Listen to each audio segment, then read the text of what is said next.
Every year, Americans spend over $4 billion on magnesium supplements. $4 billion for something that grew freely in every garden, every hedgerow, every wild field for 10,000 years. Something that Scripture references by name. Something that Roman soldiers carried on campaign. That Aztec healers pressed into the hands of the sick. That Ayurvedic physicians were prescribing before the Roman Empire existed. Today, we're counting down 12 magnesium-rich plants from ancient wisdom traditions. Plants that researchers are now confirming do exactly what our ancestors said they would.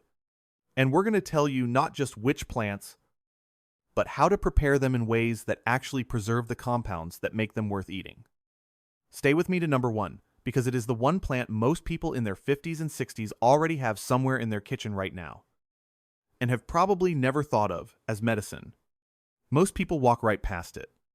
Most people throw it away. And when we get to number 7, I'm going to tell you a story from one of the most dramatic moments in all of Scripture, a man alone in the wilderness, physiologically depleted, unable to go on and explain to you exactly what happened in his body when an angel brought him food. That story is not poetry. That story is a clinical description of magnesium restoration. Pay attention when we get there.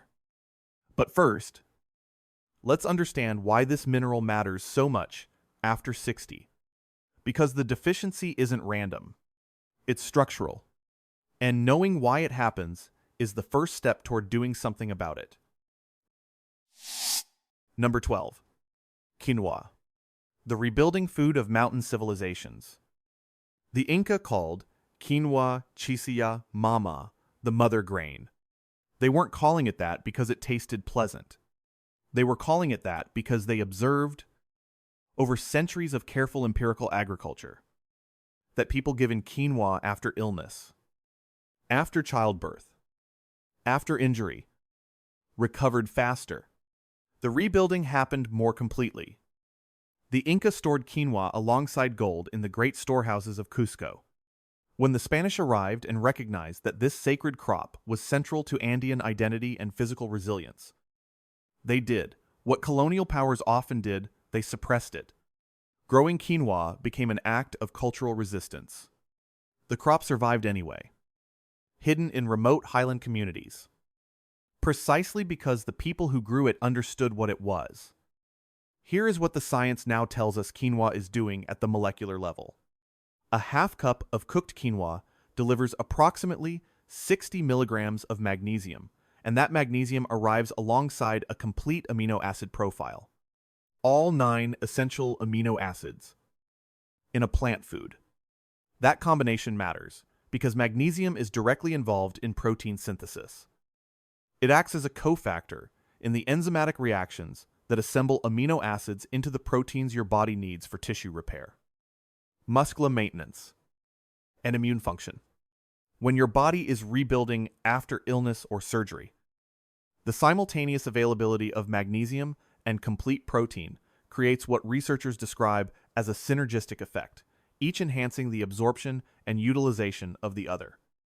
For people over 60, there is an additional layer of significance: sarcopenia. The age-related loss of muscle mass accelerates significantly after 60 and is directly correlated with both low protein intake and chronic magnesium deficiency. Quinoa addresses both simultaneously. Here is the preparation detail most people get wrong: rinse quinoa thoroughly before cooking. Quinoa has a natural bitter coating called saponin. It's a plant defense compound, and if you don't rinse it away, the bitterness is the primary flavor you'll taste. Rinse it in cold water for 2 full minutes. Then, cook with 2 parts water to 1 part quinoa. Bring to a gentle boil. Reduce to simmer. Cover. And leave for 15 minutes. Use it anywhere you would use rice. The flavor is mild and slightly nutty. And the texture is unlike anything else in the grain family. Each seed develops a translucent ring around a tender center that is visually distinctive and texturally satisfying. The Inca didn't call it the mother grain arbitrarily. They called it that because they watched it rebuild what illness had taken. The research is now beginning to examine the mechanisms behind what they observed. Number 11. Avocado. The Aztec vitality fruit. The Aztec name for the avocado tree translates roughly as testicle tree nomenclature that provokes amusement today but reflects a serious empirical observation about vitality and restoration. Aztec healers prescribed avocado to people recovering from illness, to warriors preparing for campaign, to anyone whose physical reserves had been depleted. They weren't working from nutritional theory. They were working from generations of observation about what happened to people who ate this fruit consistently. A single avocado delivers approximately 58 milligrams of magnesium and more potassium than a banana. That pairing is not incidental. Magnesium and potassium are the two primary intracellular cations, meaning they are the dominant minerals inside your cells. And they work in concert to govern blood pressure, heart rhythm, and the electrical signaling that controls muscle contraction. Clinical research published in peer-reviewed journals shows that diets rich in both minerals produce measurable reductions in systolic blood pressure reductions, comparable in some studies to low-dose pharmaceutical intervention, with results researchers consider worth continued investigation. Here is something the reference sources don't mention. The monounsaturated fats in avocado are not just heart protective in their own right. They actively enhance the bioavailability of fat-soluble nutrients from everything else you eat alongside them. Vitamins A, D, E, and K are absorbed dramatically better in the presence of healthy fat. When you eat a salad dressed with avocado, you are not just adding nutrition, you are multiplying the nutritional return on every other vegetable in that bowl. After 60, this becomes increasingly important. Fat-soluble vitamin absorption declines with age as digestive enzyme production decreases. Avocado is one of the most effective dietary tools available for counteracting that decline. Eat one avocado every day or every other day. On whole grain toast. Sliced into salads. Mashed simply with salt and lime. Blended into smoothies, where its fat creates a remarkable creaminess. The fat content is precisely why it works so well. It is not a food to limit. It is a food to build a habit around. The Aztec healers who gave avocados to the sick were delivering medicine. The science is confirming what they knew. Number 10. Black beans. The foundation of civilizations. The agricultural system called the Three Sisters corn, squash, and beans grown together as companion crops sustained indigenous Mesoamerican civilizations for thousands of years. This wasn't accident or convenience. The three crops were selected and refined over centuries because they provided, together, something close to a complete nutritional system. Corn provided carbohydrates and energy. Squash provided vitamins, fiber, and minerals. Beans, particularly black beans, provided protein, iron, and magnesium. About 60 milligrams of magnesium per half cup of cooked black beans. But the deeper story is in what happens in your gut when you eat them regularly. Your gut microbiome is the gatekeeper for mineral absorption. The bacteria in your intestinal lining produce short-chain fatty acids that directly regulate the gut wall's permeability to minerals, including magnesium. When your gut microbiome is compromised by processed food, antibiotics, or aging, your ability to absorb magnesium from food decreases even when you're eating magnesium-rich foods. Black beans contain resistant starch and prebiotic fiber that specifically feeds the beneficial bacteria responsible for mineral absorption. In other words, black beans don't just deliver magnesium, they repair your body's capacity to absorb it from everything else you eat. After 60, this gut mineral connection becomes the central issue. Magnesium absorption naturally decreases with age. The most effective intervention isn't increasing supplement dosage. It is restoring the gut environment that makes absorption possible. Practical preparation: soak dried black beans overnight in cold water. Drain, rinse, and cook low and slow for 90 minutes to 2 hours until genuinely creamy. Season aggressively with garlic, cumin, and a bay leaf during cooking. The bean itself has very little flavor. It is a canvas for seasoning, and it rewards the cook who understands that. A half cup, 3 to 4 times per week in soups, grain bowls, or simply eaten alongside roasted vegetables. The three sisters fed civilizations.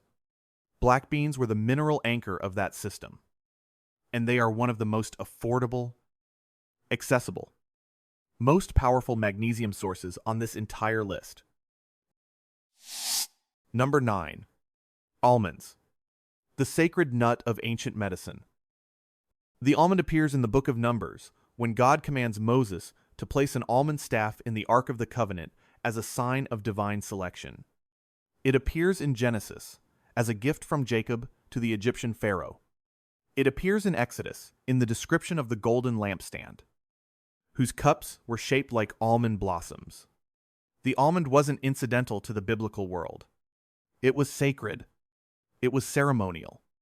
It was the tree that blooms first in the Middle Eastern spring, before any other tree, when the landscape is still barren, which is why ancient Hebrews associated it with watchfulness, with vigilance, with the beginning of restoration. About 80 milligrams of magnesium per ounce of almonds. But the reason ancient cultures traded almonds across continents is also about what travels alongside the magnesium. Vitamin E in its most bioactive form, manganese, healthy monounsaturated fats, and a fiber profile that feeds beneficial gut bacteria. Here is the preparation detail that most modern almond eaters miss: entirely soak them. Almonds contain phytic acid, a compound that binds minerals in the digestive tract and inhibits absorption. Soaking raw almonds in cold water for 8 to 12 hours, then draining and drying them, neutralizes much of the phytic acid and significantly increases the bioavailability of the magnesium they contain. The soaked almond is also noticeably softer, creamier in texture, and easier on the digestive system, particularly relevant for people over 60 whose stomach acid production has naturally declined. Clinical research consistently associates higher dietary magnesium intake with significantly reduced rates of type 2 diabetes. The mechanism involves magnesium's role as a cofactor in insulin receptor signaling. Without adequate magnesium, cells become less responsive to insulin's signal to absorb glucose, which is the foundational mechanism of insulin resistance. A handful of soaked almonds daily as a genuine metabolic intervention, not a snack. 20 to 25 almonds, soaked overnight, eaten in the morning or as an afternoon food. This was the ancient world's original prescription for sustained energy. It never had a patent, never had a side effect profile, and never expired. Number 8. Flaxseed, 30,000 years of human wisdom. Archaeological evidence from a cave in the Republic of Georgia dates human use of flax fibers to approximately 30,000 years ago. The Egyptians cultivated it extensively. Hippocrates prescribed flaxseed for digestive disorders. Charlemagne, in the 8th century, was so convinced of its importance that he passed laws requiring his subjects to consume it. That is not a tradition. That is a consensus that spans every major civilization in the ancient world. About 40 milligrams of magnesium per tablespoon, modest compared to seeds like pumpkin, but flaxseed's significance lies in what travels alongside the magnesium. Flaxseed is among the richest plant sources of lignans, a class of phytoestrogen compounds with documented anti-inflammatory properties. It is also one of the best plant sources of alpha-linolenic acid, the foundational omega-3 fatty acid. Chronic inflammation and magnesium deficiency are deeply interconnected. Each makes the other worse, as inflammatory processes burn through magnesium reserves, while magnesium deficiency lowers the threshold for inflammatory activation. Flaxseed addresses both sides of that cycle simultaneously. The single most important preparation detail: grind it. Whole flax seeds have a hard outer hull that your digestive system cannot break down. They pass through largely intact, delivering almost no nutritional benefit. Freshly ground flaxseed ground in a small coffee grinder and used immediately is categorically different. Store unused ground flaxseed in the refrigerator because the omega-3 oils oxidize rapidly at room temperature. 1 tablespoon of freshly ground flaxseed stirred into morning oatmeal, yogurt, or smoothie. The flavor is mild, slightly nutty, and adds a pleasant texture. Charlemagne didn't pass laws about flaxseed consumption because it was fashionable. He passed them because 30,000 years of human wisdom had already established what was being lost when people stopped eating it. Number 7. Spinach, the scripture plant of restoration. Now, I want to tell you the story I promised at the beginning. 1 Kings, chapter 19. The prophet Elijah has just called fire down from heaven before the assembled prophets of Baal on Mount Carmel.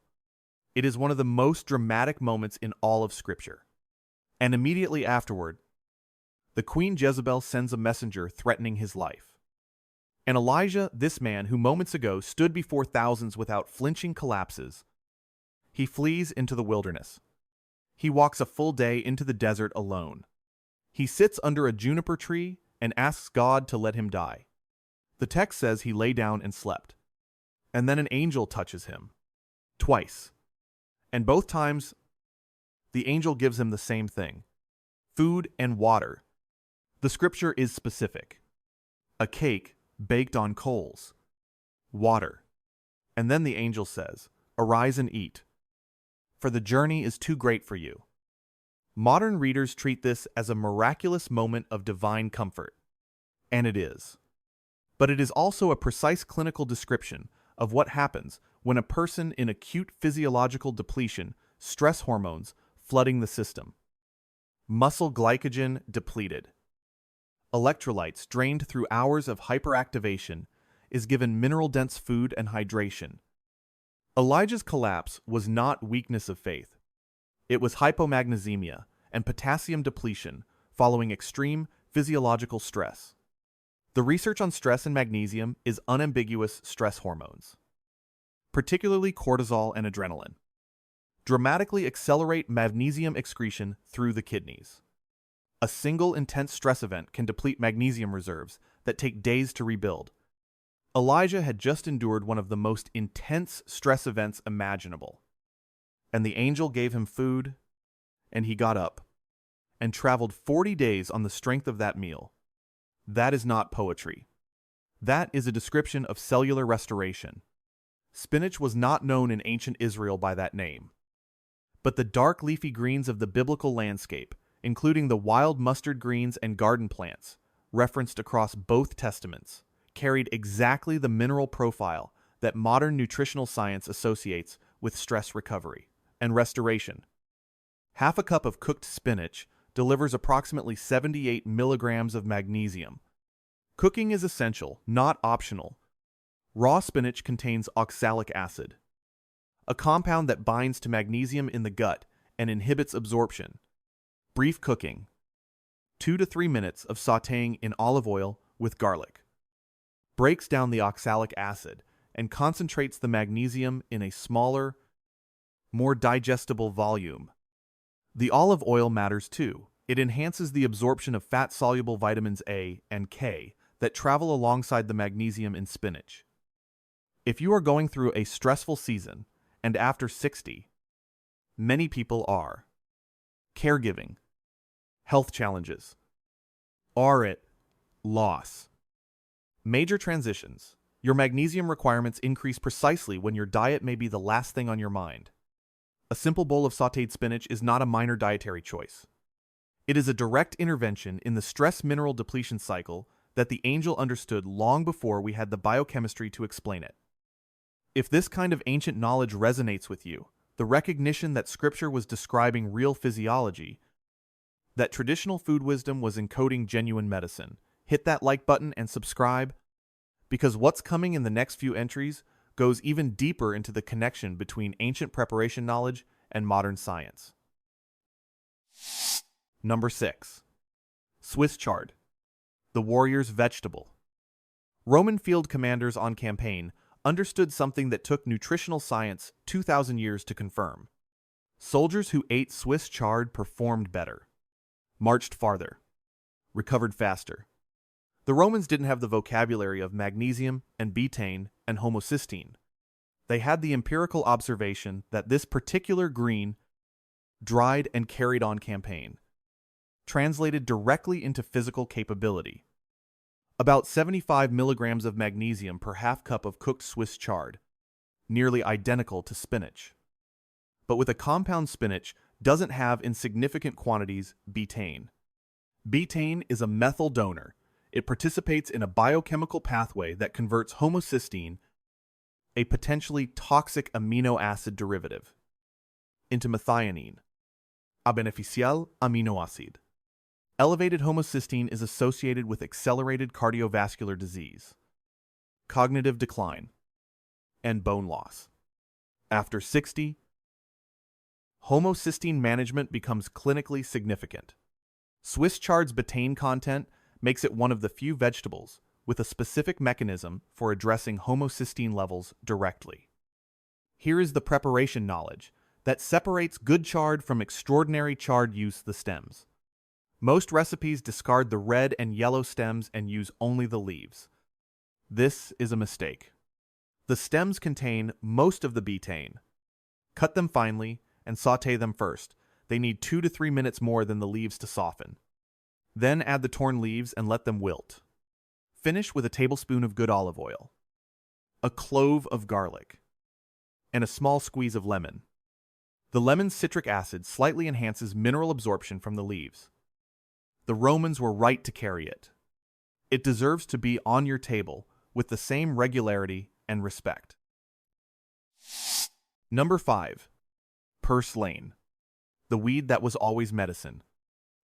Right now, there may be one of the most magnesium-dense plants on Earth growing in your garden, growing through the cracks in your walkway, growing along the edges of your driveway, and every summer, you probably pull it out and throw it away.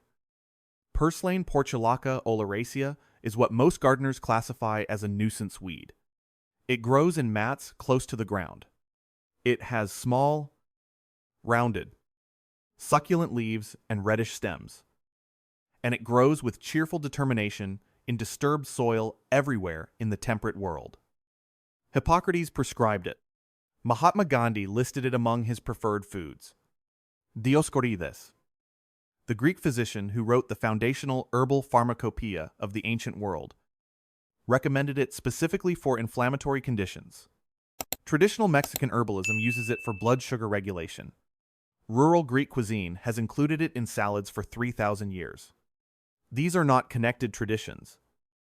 They are independent cultures arriving at the same conclusion because the evidence was impossible to ignore. 1 cup of cooked purslane delivers approximately 77 milligrams of magnesium more, gram for gram, than spinach. But the compound that explains the universal cross-cultural recognition is something else entirely.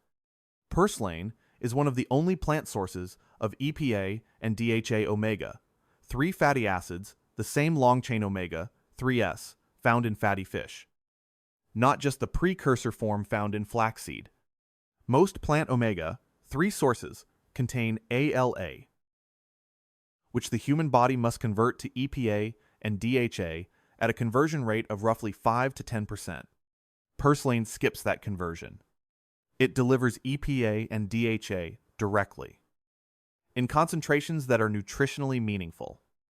Combined with its magnesium content and a flavonoid profile that includes quercetin and camphorol, both with documented anti-inflammatory mechanisms, purslane creates a nutritional intervention that independent civilizations recognized, long before we had the chemistry to explain it. Identify it by its succulent leaves. They are plump and almost rubbery, not thin like grass or other weeds. The stems are reddish. Taste a leaf raw. There is a mild, slightly sour, refreshing quality, not unpleasant at all. Eat it raw in salads, where the texture adds interest, and the sour note brightens other flavors. Sauté it briefly with olive oil and garlic for a cooked green. Add it to soups in the last 2 minutes of cooking. In many parts of the Mediterranean world, this is simply Tuesday's salad. It requires no growing, no purchasing, and no preparation more complicated than washing it. Industrial agriculture classified it as a weed because it competes with cash crops and cannot be harvested by machine. So we began spending money on supplements for the omega, 3S, and minerals we were pulling out of our gardens every summer and throwing in the compost. Let it grow. Eat it. It has been trying to help you for years. Number 4. Pumpkin seeds. The mineral pharmacy you've been throwing away. Every October, across America, millions of people carve pumpkins for decoration and discard the seeds. Every October, millions of people throw away what is, ounce for ounce, one of the most magnesium-dense foods available to human beings. 1 ounce of pumpkin seeds delivers approximately 150 milligrams of magnesium, roughly 37% of the recommended daily intake for adults over 50 in a single small handful. No other plant source matches this concentration. This was not unknown to ancient peoples. Archaeological evidence from Oaxaca. Mexico places pumpkin seed consumption at nearly 9,000 years ago. The seeds were found in cave deposits alongside evidence of deliberate food preparation. These were not accidentally consumed. They were sought out, preserved, and eaten with intention. Hebrew tradition references the gourd family extensively in Scripture. Cucurbit seeds, the botanical family that includes pumpkin, were consumed throughout the ancient Near East and Mediterranean precisely because their seeds were understood to be nourishing in ways the flesh was not. Here is what is happening at the biochemical level. Magnesium governs over 300 enzymatic reactions in the human body. This is the number you will find in every nutrition textbook. And it is almost certainly an undercount. Researchers continue to identify additional magnesium-dependent processes. Energy production in the mitochondria requires magnesium. DNA repair requires magnesium. The synthesis of the neurotransmitter serotonin requires magnesium. Sleep regulation through melatonin synthesis requires magnesium. When you are chronically low in magnesium, you are not experiencing a single deficiency. You are experiencing simultaneous impairment across 300 systems. Pumpkin seeds also contain a compound called cucurbitin, specific to the cucurbit family, with demonstrated antimicrobial and antiparasitic properties documented in traditional medicine across multiple cultures. This is not why you eat them, but it explains why traditional healers across unconnected cultures specifically valued pumpkin seeds beyond their obvious caloric density. Practical preparation: eat them raw or very lightly toasted at low heat below 170 degrees Fahrenheit. High heat oxidizes the healthy fats in pumpkin seeds and degrades the zinc content, which travels alongside the magnesium. If you toast them, do it in a dry skillet over low heat for 3 to 4 minutes, stirring constantly, just until they begin to pop. A 1/4 cup daily. Plain. Added to salads. Blended into sauces. Pressed into the tops of bread before baking. This is the medicine that has been going into your compost bin. Not because it's obscure. Not because it's unavailable. Because the industrial food system taught us that the flesh is the product and the seeds are the waste.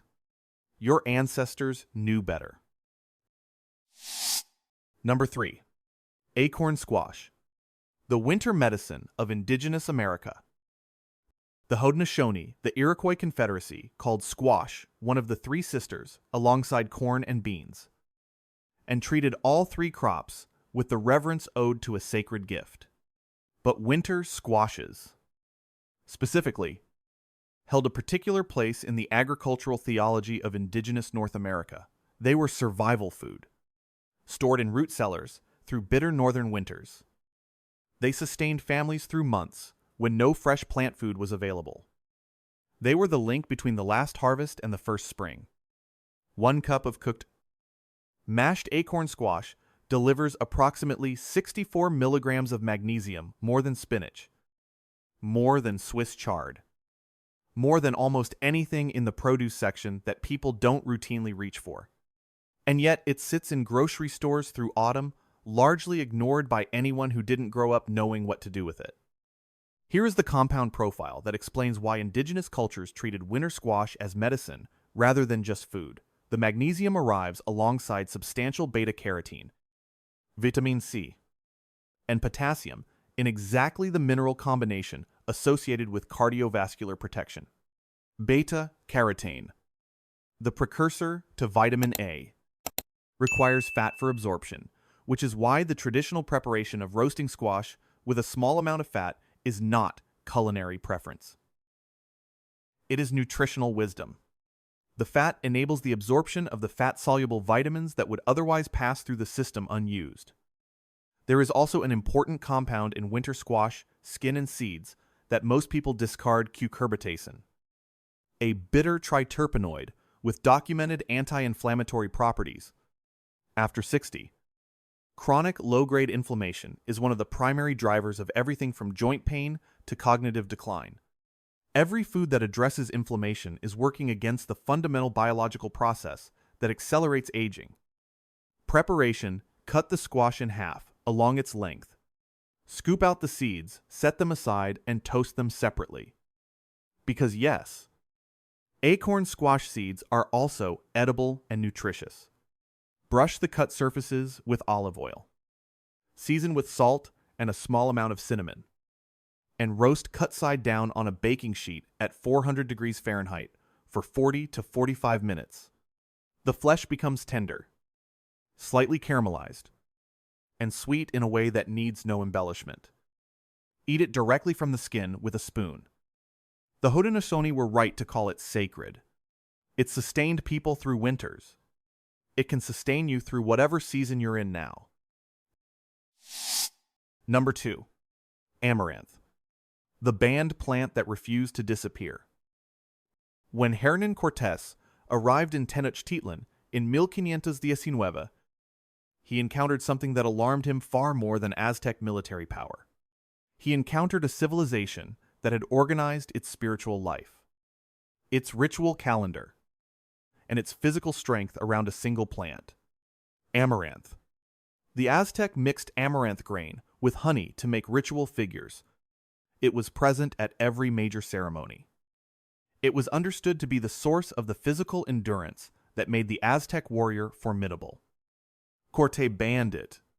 Growing amaranth became a capital offense punishable by death. The Spanish crown understood what we sometimes forget, that a people who control their own food supply to control their own destiny.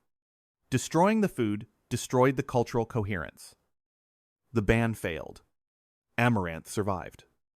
Hidden in remote agricultural communities, smuggled in pouches, and woven into traditions that looked like something else.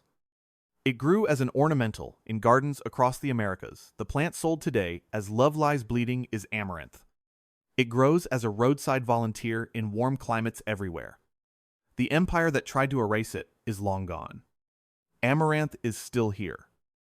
1 cup of cooked amaranth leaves delivers approximately 73 milligrams of magnesium. The grain seed delivers complete protein, all 9 essential amino acids alongside iron, calcium, and a compound called squalene that has documented antioxidant and anti-inflammatory properties.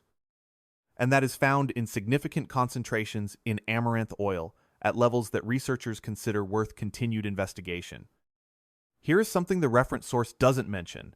Amaranth leaves contain significantly higher levels of lysine than most other leafy greens. Lysine is the amino acid most commonly limiting in plant-based diets. It is the one that is hardest to obtain from plants in adequate quantities.